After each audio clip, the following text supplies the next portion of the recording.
I think the Act Man needs to go and shake Elon Musk's hand. If you don't know, Act Man is a content creator, and he was very upset that Elon Musk got Twitter banned in Brazil. I don't know how logic works in his universe, but usually the person responsible for the ban is the one that actually bans the thing, right? So in this case, he's taking away credit from Brazil. They are the ones that banned everyone, right? Not Elon Musk, but whatever. It's interesting that no one wants to actually tell the story of what happened. Like, it's going to be memory hold. See, Elon Musk actually said his side of the story, and I haven't seen the media contradict him or say that he is inaccurate. They're just ignoring what he is saying. It's almost like he's talking into the ether. But luckily, he actually has a social media platform, so you can hear his side of the story. So the first claim is that the Brazilian judge has a very misleading title, because when you think about judge, you think about the person that's empowering existing legislation. In reality, he's got a lot more powers than judicial. He's got executive powers, he's got legislative power. This is what Elon Musk is claiming. He's basically saying that this guy has a lot more power than a judge, and in some cases, a lot more power than presidents in European nations. Again, I haven't seen the media fact check him on this one. I haven't seen anyone disagree that this is the case. Right, so it's not like he's breaking the law in Brazil. It's pretty much like he's pissing this guy off. And this guy is using all the power that he has in order to crack down on Elon Musk's social media. Now take into account that Brazil is a large country, so this is why Elon Musk actually needs to do business in Brazil, especially with SpaceX, because we saw that not only were they attacking Twitter, but they were also attacking Elon Musk's other businesses, which goes to show that this was personal. It wasn't like, oh, they're concerned about Twitter. But the reason for the ban is the interesting one, because a lot of people are thinking, well, why can't they just comply with the regulations, right? Just do the regulations. And if you look at Elon Musk's track record, he actually did comply with other countries' regulations. Like when other countries asked him to censor, he did. The difference with Brazil is that they were requiring not only that they censor, but that they pretend the censorship comes from Twitter itself. That's when Elon Musk said no, right? You do not get to launder your censorship, your violation of human rights, your violation of the ability for people to express themselves with our company. Because that was the problem. Like they wanted to silence journalists, to silence politicians, to silence dissent, and to pretend that they have nothing to do with it. No, it's Twitter. It's the free company that gets to do whatever it wants. They you know, like the Brazilian government, I mean, they respect free speech. And you can say whatever you want. It's just that Twitter is the awful company that's silencing people. And this is where Elon Musk said no. You know, if you want us to censor, fine. Make an official public record and say that, well, the censorship is coming from you guys and we will do it. But this is not what they did, right? Like, they were asking that the censorship be done in secret, and they were asking that the censorship not be tied to the Brazilian government. And I definitely agree with Elon Musk's take, you know? But what's interesting is the descent towards fascism. I see a lot of the mainstream media siding with the governments on this.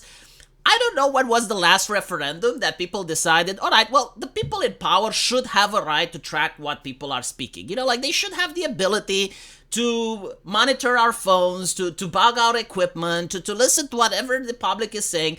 And they get to also decide what is information and what is misinformation. And they get to decide which journalists get to speak and which sitting politician gets to be silenced, which member of the clergy should be suppressed online.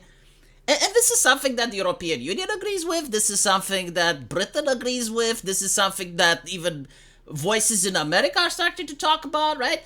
Again, the concept of bugging someone's phone, of the government listening in to your private conversation, to opening the mail, the correspondence, to track what people are saying, was something that was synonymous with the Soviet Union, with Nazi Germany, with fascist Italy. Like, free democratic nations wouldn't do this. They guaranteed the right of people to have privacy. This is why I genuinely believe that in the United States, for instance, it's actually more safe to use a landline. Because there are actually wiretapping laws, there are actually things in place where the ancestors that came before our generation decided that no, this should actually be in the person's private interest so that they don't have their phone bugged. We don't do the shit that they're doing in Nazi Germany or in the Soviet Union. We're Americans, right? We champion freedom and liberty. And if you want to listen to someone's correspondence, you need to get a court order. It's like a process, right? But no, we're moving away from that. And instead, because the conversation doesn't happen on the phone now, it's happening on the internet. And because the internet is becoming more and more centralized to the point where it's Silicon Valley in the West, right? And China has its own system in Asia. It's a lot easier to control. So as long as these companies allow the governments to have a backdoor so that they can listen to anything people are saying, then that's a good thing. I mean, when Twitter was owned by Elon Musk and he actually looked into the Twitter files, he noticed that there's a lot of three-letter agencies that had a lot of people working at the private company that could do whatever it wanted. And there was a lot of requests for censorship, especially during the pandemic. There was request of censorship for doctors that were providing accurate information, but they disagreed with the government mandates. So this is where we're moving at. We're moving towards China, and everyone seems to clap. Like, for me, it's very weird and bizarre that only a decade ago we would look towards China and we'd laugh at them because they're having the internet firewall and they're banning all the Western social media. It's like, what are they doing? Why can't they just enjoy liberty and freedom? Why can't they treat their people as if they're adults? And now, no more criticism for China. In fact, we're adopting pretty much the same shit that they're doing. It's like, oh yeah, I mean, centralized control, that's a great thing. Let's ban websites. Oh, Russia Today, evil. Oh. And it just says the cornerstone for this to be done in the future. Oh, let's ban Twitter. I mean, the European Union is basically discussing the same thing. Like, they now have the power to ban Twitter if they want to. So it's mind-numbing to me. It's like, if I as a citizen want to use a platform, I need to beg the government, I guess, to allow me to use it. But even then I don't really have that much power, because even if all the Romanians would want to use Twitter, well, if the European Union doesn't, tough shit, right? So it is really upsetting to see what happened this year. I mean, Rumble was under the same shit, Telegram under the same shit, Twitter.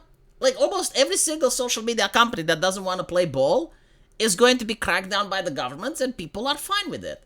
I remember, like, a couple of years ago, the governments wanted to crack down on the internet, and there were, like, young people that went up and they were LARPing as anonymous and other shit. Like, there was a pushback. Now there isn't anymore. No one cares. In fact, like, people want more of it. People want more safety. Like, yeah, fine. I mean, you're going to get it. The idea, if you're tying, like, two cups with a string, and the government can't listen in, and they can't moderate the conversation, really bothers them. They're probably going to arrest the person that came up with that novel concept.